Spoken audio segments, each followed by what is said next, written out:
14ই August রাত 2026 সাল। 3 বছর আগে এই রাতে ফ্যাসিস্ট হাসিনা সরকার আমাদের কোরআনের পাখি আল্লামা সাঈদীকে শহীদ করে দিয়েছে। সেই রাতের বিচিত্র ভয়াবহ অভিজ্ঞতা আমি শেয়ার করছি।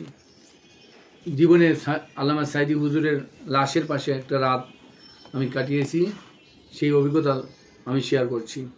14 আগস্ট রাত 8:30টার দিকে একটা ভূমিকম্প হলো, প্রায় 4 স্কেলের ভূমিকম্প। কিছুক্ষণ পরে শুনলাম যে আমাদের কোরআনের পাখি আল্লামা সাঈদী শহীদ হয়েছেন।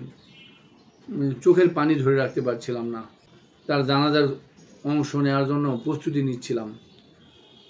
পরদিন তো 15 আগস্ট ছুটির দিন, তাই ভাবলাম যে যদি ঢাকাতে জানাজায় পড়তে পারি তো আলহামদুলিল্লাহ, না পারলে যেন পিরোজপুর যাই। সেই প্রস্তুতি নিয়ে একটা ব্যাগ, চার্জার এবং কাপড় চোপড় নিয়ে বের হলাম রাত 9:30 পৌনে 10টার দিকে।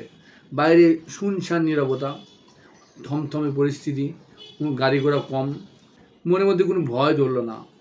ডাবল 3 গুণ ভাড়া দিয়ে শাহবাগের উদ্দেশ্যে একটা সিএনজি নিলাম। পিজি হাসপাতালে আল্লামা সাঈদী শহীদ হয়েছেন। শাহবাগে নামলাম 10টার পরে। 3 নম্বর গেটের সামনে যে গেট বন্ধ, প্রায় 400-500 উৎসুক তৌহিদি জনতা, সবার আবেগ আপ্লুত। শুনতে পাচ্ছি যে লাশ হস্তান্তর করবে না, 15 আগস্ট ছুটির দিন, হয়তো বা 16 আগস্টে লাশ দেবে। নিজের মেজাজ ধরে রাখতে পারছি না, লাশ দিচ্ছে না, জানাজা পড়তে পারবো না। হঠাৎ দেখি যে 11টার দিকে উত্তর পাশ থেকে, হোটেল ইন্টারকন্টিনেন্টালের ওপাশ থেকে পুলিশের বহর গুলি করতে করতে এগিয়ে আসছে। ভয়াবহ পরিস্থিতি, তৌহিদি জনতা, আবেগ আপ্লুত সাঈদী ভক্তরা। ওই সময় মেট্রো রেল চালু হয় নাই, রডগুলো দেখা যাচ্ছে।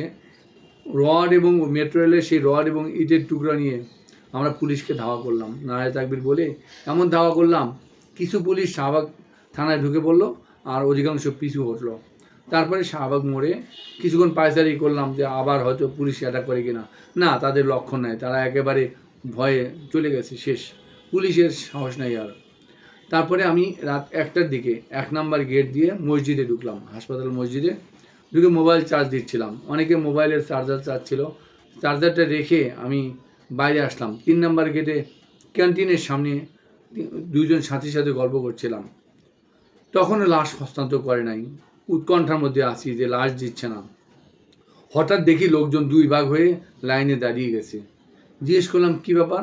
বললো লাশ হস্তান্তর করেছে, এখানে জানাজা পড়তে দিবে না, লাশ এখন পিরোজপুর চলে যাবে। অ্যাম্বুলেন্স যাওয়ার মতো রাস্তা করে লোকজন লাইনে দাঁড়িয়ে গেছে। তখন সাথীদের বললাম কী করা যায়, আমরা জানাজা না পড়ে লাশ যেতে দেবো না। তো সাথীরা বললো ঠিক আছে। আমি বললাম তাহলে আমি স্লোগান দেবো, জানাজা হবে ঢাকায়, আপনারা বলবেন ঢাকায় ঢাকায়।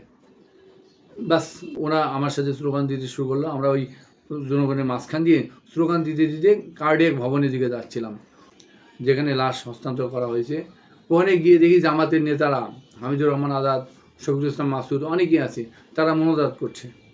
আমাদের যাওয়া দেখে খেপে গেলেন হামিদুর রহমান আজাদ, একজন শিবির হবে হয়তো, সে এসে আমাদের এক ভাইকে দিলেন ধাক্কা। অমনি ধর বলে দাবরানি দিলাম, মুহূর্তের মধ্যে জামাত সব চম্পট।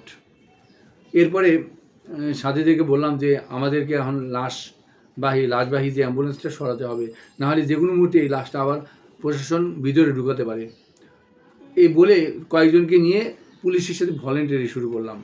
এই অ্যাম্বুলেন্সটা বের করে দেওয়ার জন্য জনগণকে বোঝাচ্ছিলাম যে অ্যাম্বুলেন্স বের করতে দেন। আমরা পুলিশের সাথে ভলেন্টারি করে ওই ভবনের সামনে থেকে অ্যাম্বুলেন্সটা গোল চত্বরের কাছে নিয়ে আসলাম। গোল চত্বরের কাছে অ্যাম্বুলেন্সটা নিয়ে এসে আমরা ঘিরে ধরলাম, ঘিরে ধরে স্লোগান শুরু করলাম। জনগণ স্লোগান দিচ্ছিল। এর মধ্যে পুলিশের সাথে কয়েক দফা আমাদের ধাক্কাধাক্কি হলো। তখন প্রচণ্ড গরম, হাঁসফাঁস উড়ে যাচ্ছিল, সহ্য হচ্ছিল না। আমি আমার সাথীকে 500 টাকা দিলাম যে আপনি পানি বোতল নিয়ে আসেন। 20টা পানি বোতল নিয়ে আসলো। আমি সরাসরি পানি বোতল সবাইকে না দিয়ে ঢেলে দিচ্ছিলাম, সবাইকে দেখাচ্ছিলাম, পানি বোতল দেখাচ্ছিলাম। আমাকে ফলো করে কি সাংবাদিক আর জনতা, সবাই পানি কিনে এই স্লোগানকারীদের দিচ্ছিল। তো আমাদের পুলিশের সাথে ধাক্কাধাক্কির মাঝখানে আমাদের স্লোগান চলছিল। ফজরের আজান যখন দিচ্ছিল তখন অনেকে নামাজে গেল। কিছু লোক এসে আমাদেরকে বলছিল ভাই আগে নামাজ, সবাই নামাজে যাই। আমার সন্দেহ হলো, আমার মনে হলো এরা হয়তো গোয়েন্দা হবে।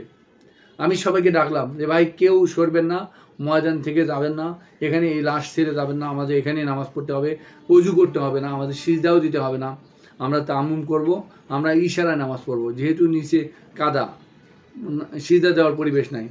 আমার ডাকে জনগণ সাড়া দিল, মুহূর্তের মধ্যে বড় একটা জামাত তৈরি হলো। সবাই আবেগ আপ্লুত হয়ে সিজদা দিল এবং বসে পড়ছিল। ওই ভিডিওটা দেখেন, ভিডিও দেখতে পাচ্ছেন যে এখানে আমি শুধু ব্যাক কাঁধে আমি শুধু ইশারাতে সিজদা দিচ্ছিলাম। মানে এটাই ইসলামের সুন্দর একটা বিধান যে আমরা পানি না থাকলে তায়াম্মুম করতে পারি, সফরে থাকলে নামাজ 4 রাকাতকে 2 রাকাত পড়তে পারি, আমাদের সিজদাটা ইশারায় দিতে পারি। ইসলামের বিধান মানুষের সুবিধার জন্য কত সহজ করে দিয়েছেন। ফজরের নামাজ যখন আমরা শুরু করলাম, ওই সাইদির লাশের সামনে পুলিশগুলো সরে গেল। আমরা নামাজ শেষ করতে না করতেই বাইরে প্রচণ্ড গুলির শব্দ, মানে গুলি আসছে, মানে ধোঁয়া আসছে। তখন মনে করলাম যে হয়তো পরিবেশ ভালো না। এক ভাই আমাকে বললো যে আমি কি চাকা পাঞ্চার করে দেবো? বললাম ভাই পাঞ্চার করে দেন পারলে। সাথে সাথে সে চাকা পাঞ্চার করে দিল।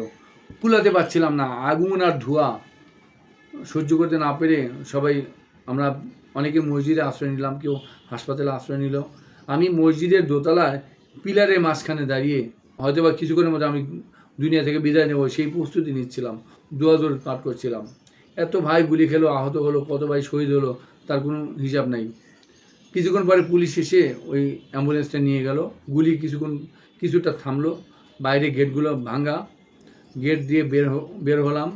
বের হয়ে দেখি যে তামিরুল মিল্লাত গাজীপুর শাখা থেকে 5-6 জন ভাই, মানে 9-10 পড়ে আর কি, একেবারে কিচ্ছু চেনে না, বের হয়ে আসছে। তাদের 2 জন গুলি খাওয়া, রক্ত ঝরছে। আমি আগে পরিচয় দিলাম, কাছে গিয়ে বললাম যে এখানে বাইরে হয়তো ছাত্রলীগ বা আওয়ামী লীগ মোতায়েন থাকতে পারে, আমাদের উপরে আক্রমণ করতে পারে, আমাদের টেকনিকে এখান থেকে যেতে হবে।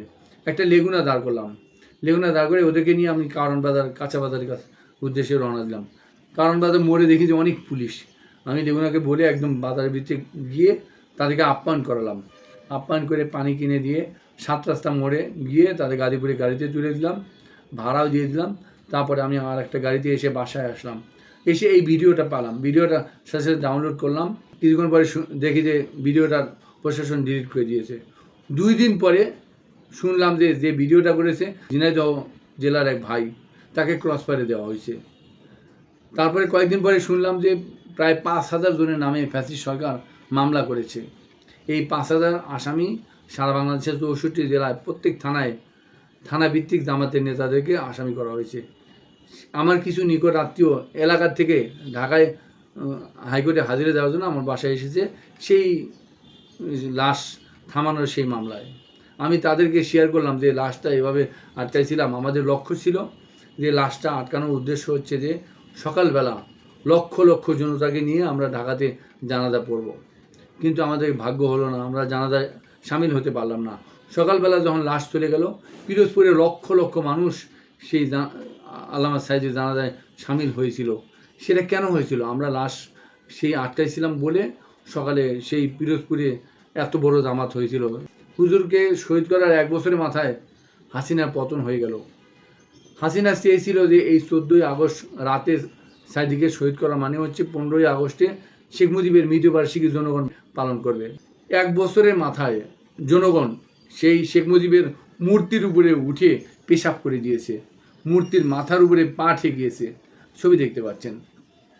তো আল্লাহ যা করে, এই শতবর্ষের নিকৃষ্ট ভারতের দালাল শেখ মুজিব এবং তার পরিবার, যাদের আশ্রয়স্থল হচ্ছে ভারত, যারা ভারতে আশ্রয় নেয়, জনগণ কোন হিসেবে কীভাবে যে সেই আওয়ামী লীগকে, হাসিনাকে, শেখ মুজিবকে সাপোর্ট দেয়, সমর্থন দেয়, আমার বুঝে আসে না।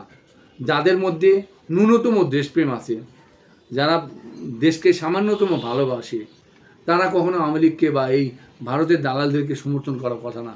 এই 14ই আগস্ট রাতে শহীদ দেলোয়ার হোসেন সাইদির সাথে আমার সেই ভয়াবহ অভিজ্ঞতার এক রাতের বর্ণনা শেয়ার করলাম। আল্লাহর কাছে প্রার্থনা, আল্লাহ যেন আল্লামা দেলোয়ার হোসেন সাইদিকে মাফ করে দেন, তাকে জান্নাতের সর্বোচ্চ মাকাম দান করেন, সেই প্রার্থনা করে দেশবাসীকে আওয়ামী ফ্যাসিজমের বিরুদ্ধে ঐক্যবদ্ধ হওয়ার আহ্বান জানিয়ে আমি আমার কথা শেষ করছি। ধন্যবাদ। আসসালামু আলাইকুম।